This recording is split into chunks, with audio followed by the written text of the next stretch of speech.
Hello, good morning ulit. So, ang akong gamit dahil karon is wala ko'y ini nga mga headset nga gamit. So, ang akong gamit lang jud is ang kuan lang jud sa cellphone ako, ang mic lang jud.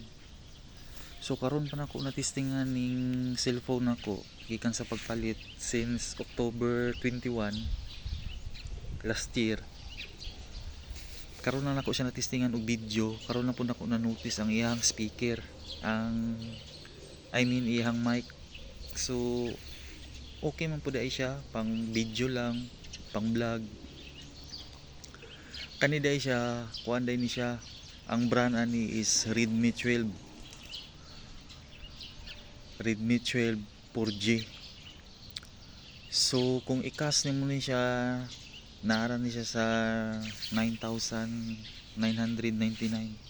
So syempre kay utang, syempre magtubo man gyud, nahulog siya og 11,000. Kay nag-down pa man mi og 3,000, then among binulan is 923. So dapat dili mi maglampas sa 18 or 23. 23 pasok pa. 18 to 23 pasok pa na siya, pero pag maglampas, pero tan-aw na ko murag wala may penalty basta maglampas as long as magbayad ka sa kana nga bulan. Di lang among ginabayad is 1,000, wala na namo gina-eksakto og 923.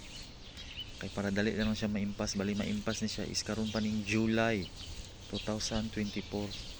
So ana gid siya basta naa kay kuan, naa kay utang home credit nga cellphone, kinanglan gid nimo siya bayaran. Siyempre utang Nga isa pa pod naka benefits mo pug kuan ng cellphone. Ang nakagwapo lang ani siya kay ang kani nga cellphone dako na siya og RAM, dako na og gig. Kuan niyang kuan 8 gig to 254 nya, may expandable pa siya nga room hangtod 8 gig.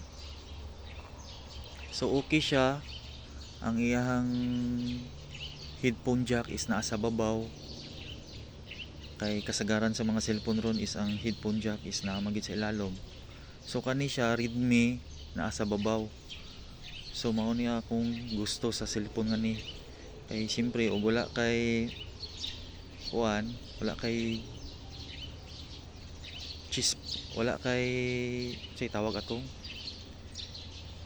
cheese pad. Unsa kay tama ang term ato?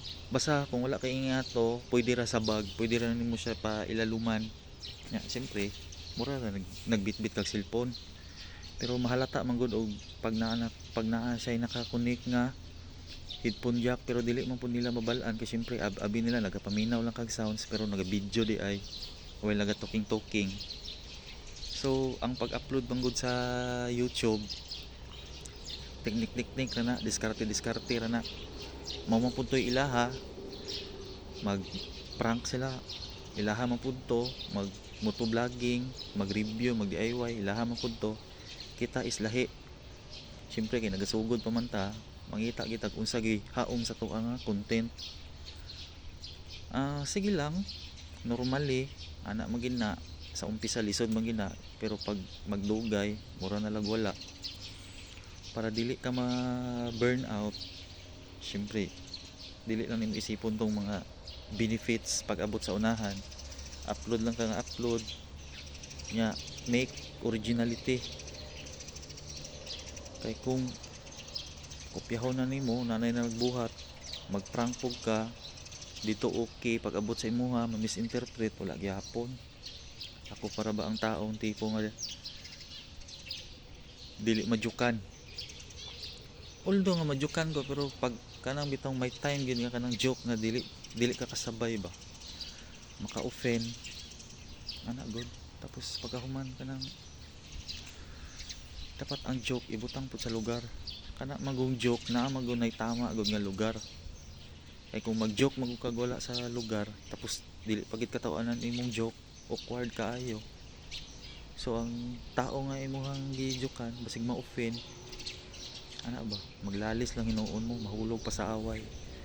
So para makalikay na lang jud, dili na lang jud ka mag-joke. So magbuhat na lang kag lain content nimo pas ani, video kung unsa to nga mga ayaw na pagtagalog. Bisaya eh. Kung dili sila kasabot, i-adjust lang nato hangtod sa muhiyang na puta sa Tagalog. Sa pagkakaroon is Bisaya lang sa taha. Maulang sa na. So karon is diri lang sa tataman, putlon sa nato ning video kay napamantay lain obligasyon. Muuli pamanta. So bye-bye.